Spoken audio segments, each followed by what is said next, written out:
Voilà, comme demandé par Roumila, je vous fais un petit tutoriel pour essayer de recréer ce genre de choses ici.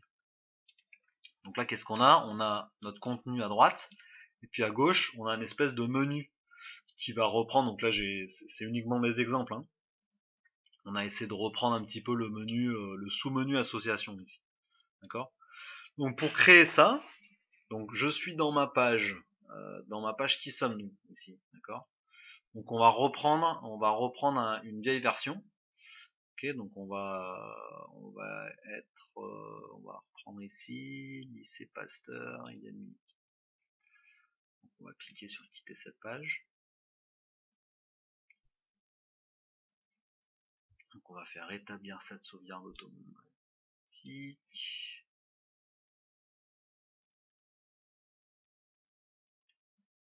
Alors non, ça c'est toujours pas bon.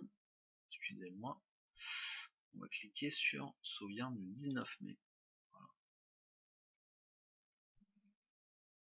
Voilà. Rétablir cette révision.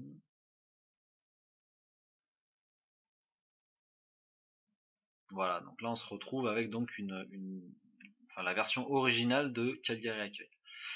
Donc comment créer ces deux colonnes? On va faire un petit peu de place ici. Qu'est-ce qu'on va faire? On va insérer via les shortcodes de Cherry, donc qui est on appelle ça le framework utilisé par votre gabarit de site. On va insérer une colonne fluide. On appelle ça. Qu'est-ce que c'est une colonne fluide?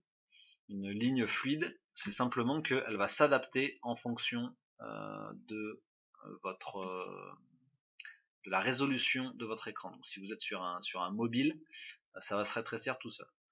Ensuite, on va insérer dans cette ligne fluide, nous allons insérer deux colonnes. Donc on va sur deux colonnes, et là on vous demande comment vous voulez l'insérer. Donc soit est-ce que chaque colonne va faire la moitié de l'écran? Est-ce que la première va faire 2 tiers, l'autre 1 tiers? Ou est-ce que la première va faire 1 tiers et l'autre 2 tiers? On va prendre cette solution-là, 1 tiers et 2 tiers. Voilà. Donc là, ça crée en fait ce qu'on appelle deux divisions. Donc une division span 4, une division span 8. On va mettre un petit entrée ici pour y voir un peu plus clair. Donc dans span 8, ça veut dire qu'elle va prendre 8 blocs de largeur sur la partie droite de l'écran. Donc ça va être la partie principale, ça va être cette là, ça va être cette colonne là. On va aller sélectionner tout ça, hop, on fait un CTRL X, hop, on se met ici, CTRL V, voilà. Donc on a mis tout le contenu entre le span 8 ici et le span 8 ici. Ensuite le span 4, ça c'est notre première colonne. Donc on veut nous créer une liste, donc on va insérer une liste, toujours avec les shortcodes, donc on va aller dans liste.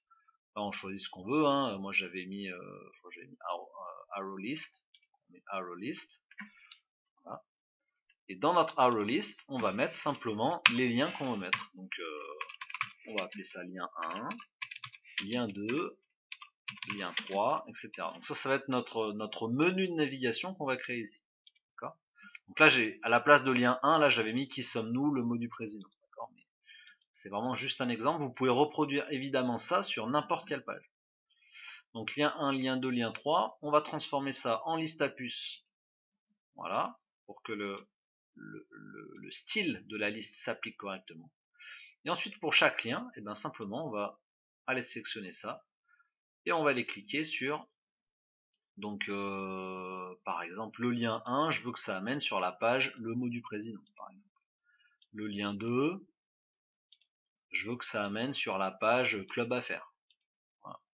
Le lien 3, cliquez là-dessus, je veux que ça amène sur club loisirs. Voilà. Ça c'est vraiment juste des exemples. Et ensuite on met simplement à jour.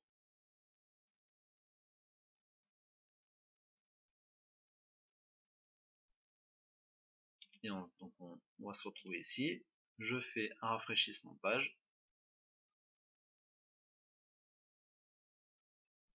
Et je me retrouve avec quelque chose qui ne marche pas tout à fait.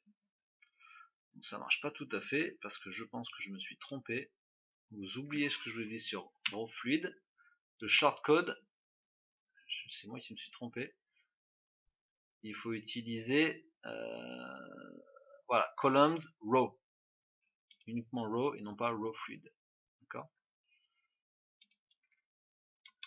Row fluid, on utilise ça dans un autre contexte. Mettre à jour.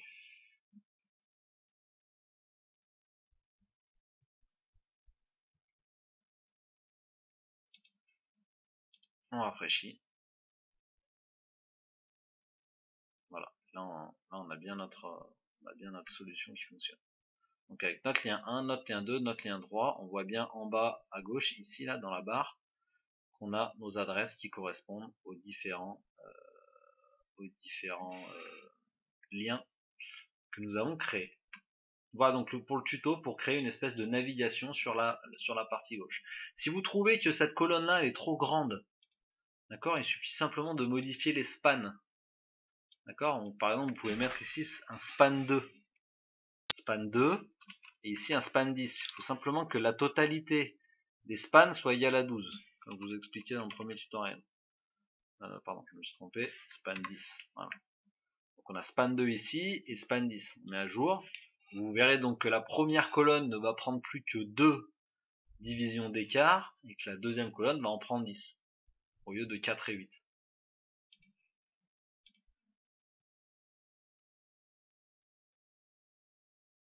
Voilà. Donc dépendant de la longueur de vos liens ici, vous pouvez adapter la taille de vos colonnes. J'espère que j'ai été clair. Bon courage!